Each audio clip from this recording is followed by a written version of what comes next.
Welcome to the Life of Hair. My name is James Atkinson. Thank you very much for choosing to join into this week's episode. Now, if you're new to the channel, don't forget to hit the subscribe button. Got nearly 400 videos and just under 100,000 subscribers. So a big thank you to everybody who has subscribed over the years. Got some great plans for this year, so do make sure that you do stick around with us if you're into hair content. I cannot wait for this year. I'm feeling motivated and back to it after a long period of unrest. Now, our wonderful model that we have in the chair today is actually my ex-partner's mum. So we're all very amicable. It's all good. But it was the breakdown of my relationship from last year that caused that turmoil that's slowed down the progress. But anyway, back to it now. Now, this haircut is an absolute cracker. I absolutely love it to bits, and it's one of my favourite all-time haircuts, and I'm going to talk you through it a little bit here. Now, we start in the front with this technique, and we're taking slightly diagonal back sections that mirror the hairline, and we are creating a round graduated shape. Now, as you work through this technique, you'll see the section just drops ever so slightly through my fingers. So we're cutting a line that goes from longer at the top and shorter down towards the perimeter around the ear. And the first part of this section, and then you can see that drop in angle as we enter into the nape area, and then even further down as we travel right into that nape. And it's very, very important with this particular technique to bear in mind that we need to follow the head shape. We are really amplifying what is a great head shape here, but if there isn't a great head shape, you can really make the most of somebody's skull shape using graduation or a round graduated shape to really amplify the way that head shape looks with their hair placed on top of it. Because remember, guys, we are here to change the shape of people's faces with haircuts, and I think that's overlooked sometimes. So this particular technique, we carry on all the way through past the centre back. As you can see, I'm travelling right down to the nape. And as soon as we pass that centre back, we then go to the opposite side. Now, you'll note that my hand position has changed slightly. I'm upside down now, so my fingers are pointing towards the floor. Make sure that that first section is exactly the same length before you move on. It's very, very important to cut that first section maybe a little bit conservatively so that you can go back and make any micro adjustments you may need for this particular technique to work out smoothly. And when you get into the back, you will have exactly the same amount of graduation and shape built up. Now, because we're cutting from the bottom up, it's also very important to bear in mind that in this particular instance, what we did on the opposite side was that we dropped our elevation as we worked our way through. Now, our finger angle is aiming down towards the nape, but then our second section, we are elevating up slightly, and that's what creating that round graduated shape. So the top of the section is pulled higher, as you just saw there, and we then continue that right down into the nape area. And obviously, the further we go down into the nape area, the more angled our finger is into the nape. We are going to create a very nice graduated shape that is going to really show off and emphasize the occipital bone shape. And it's entirely up to you how you leave the perimeter. We're going to take the perimeter and make it quite tight because it's usually quite a long time in between appointments that I see Carol, as she doesn't live that close to me. But, if I'd left it softer, it would still look just as beautiful as it would if you take it in tight. Now, one thing you can see that I'm doing here, I do apologise about the focus on the camera here. I've got a new camera and not quite used to using it yet. But I'm pulling the hair towards me, and that over direction is building up shape that is creating some of the graduation as well as my finger angle.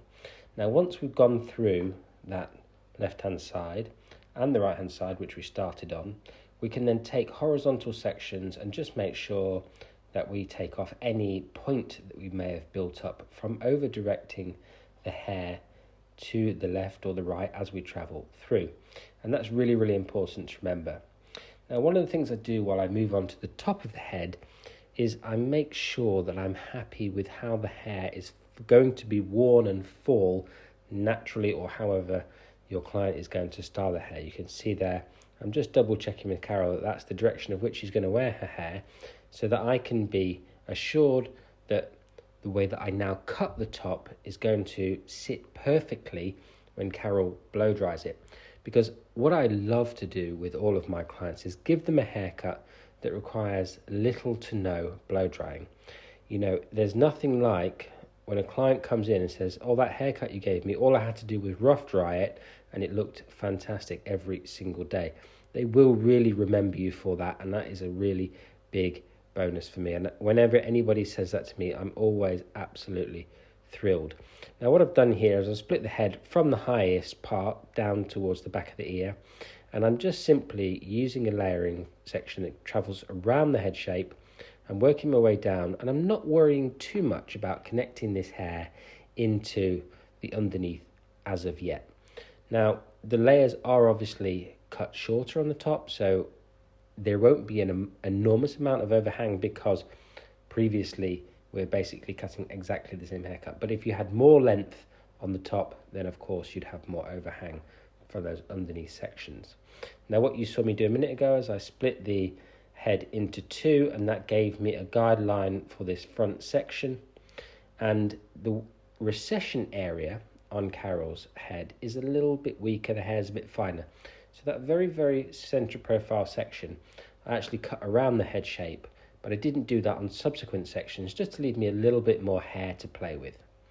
Now once I've layered it through, as you can see, I've just gone through and channel cut the top, just to give me that texture within the hair at the root area, to like hold up the hair in exactly the way I want it to sit once it's dried. You know, creating that channel cutting puts almost scaffolding in at the roots, very small hairs to hold up the rest of the hair. Now Carol likes to wear her fringe asymmetrically. I do it at different lengths dependent on how I feel or what I'm trying to create. I'm going to refine and change that a little bit as we go through. A little bit of vertical channel cutting through the sides there, just to make sure that it sits nice and smooth. Now in this particular instance, I just rough dried the hair. I did very little styling indeed. There's no round brushing, there's no anything going on here. Maybe a little bit of mousse just to hold it, but it's a very, very important aspect of my hair cutting technique is that I can just dry it very, very easily. So at least the client's got half a chance of being able to do it themselves. Now, all dry hair cutting is probably my favorite. I do enjoy putting the wet shape in, but you can really make a haircut your own at this point. So we just used a little bit of scissor over comb there previously, just to tidy up any finger marks or lines that we may have got in the hair. Now we're using the clippers to really taper in and refine the edges. And you know, as I said to you previously, it's a little while in between appointments with Carol because she lives quite far away. So we really taper that down because it grows out really, really quickly in the nape area. Plus, Carol likes that really strong occipital shape into the back. Once we've done all that and we're happy with our graduation and our shape there, we come through and we just take vertical sections in exactly the same way that we cut our sections and point cut the ends just to add even more texture. Remember, the channel cutting takes more out of the roots and this will take more out of the ends, so we get a nice even distribution. Now in the front area here, I'm going to just amplify that asymmetry in the fringe using a bit of point cutting. And again, this is all about personal preference, personal taste, how we want these things to look in the long run, and really, creating something that is unique and interesting for that client.